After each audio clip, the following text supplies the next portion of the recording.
বলো আয় আয় আয় আয় আয় আয় আয় আয় আয়।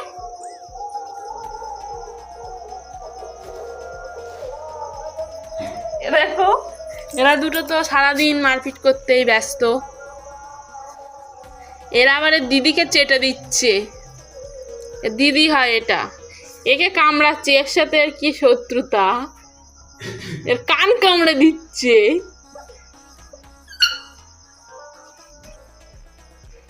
এরা দেখো এরা তিনজন খুব মারপিট করে সব সময়। আর ওদের মা এবার এন্ট্রি নিল, ওরা সবাই চলে গেল ওর মার দুধ খেতে। আর এ কি করে বুঝতে পারছে না, কারণ এ বড় হয়ে গেছে, এ আমাদের মুখ চেয়েই পড়ে আছে। আমরা কখন একে বিস্কুট আর মুড়ি দেবো তাই খাবে, ওই জন্য লেজ নাড়াচ্ছে এদিকে তাকিয়ে। ভাই বাড়ি এসছে।